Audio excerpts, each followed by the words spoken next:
তখন ভোর 4:30। সেহরির জন্য ঘুম থেকে ওঠার প্রস্তুতি নিচ্ছেন ভবনের বাসিন্দারা। ঠিক এমন সময় ভয়াবহ বিস্ফোরণে কেঁপে ওঠে পুরো 6 তলা ভবন, সাথে আশেপাশের এলাকাও। সিসিটিভির ফুটেজে ধরা পড়ে হালিশহরের হালিমা মঞ্জিলের সেই ভয়াবহ বিস্ফোরণের ঘটনা।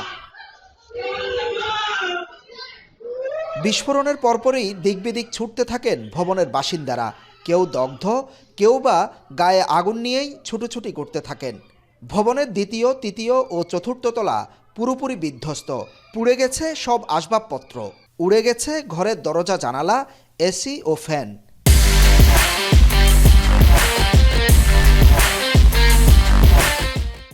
ভবনের বাসিন্দারা জানান, সেহরি খেতে উঠে হঠাৎ বিস্ফোরণের শব্দ ও আগুন দেখে আতঙ্ক ছড়িয়ে পড়ে। ছুটে গিয়ে তারা তৃতীয় তলায় 9 জনকে অগ্নিদগ্ধ দেখতে পান। 5 জন থেকে পার আগার সময় হঠাৎ করে বিস্ফোরণ ঘটে এবং আমি দৌড় দিয়ে বেডরুমে চলে যাই। পরে দেখি বাইরে বেরোয়, দেখি একজন শরীরে আগুন সহ দৌড়াচ্ছে।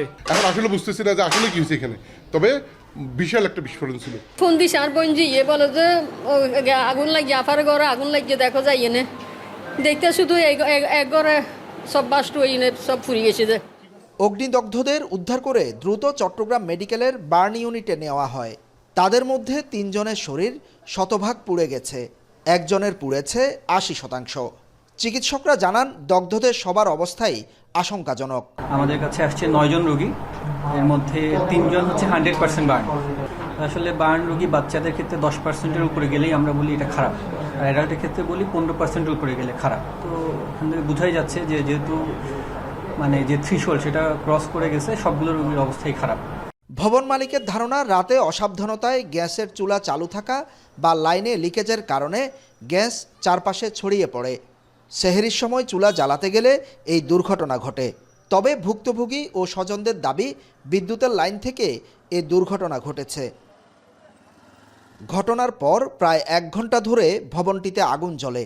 ফায়ার সার্ভিসের 4টি ইউনিট গিয়ে আগুন নিয়ন্ত্রণে নেয়।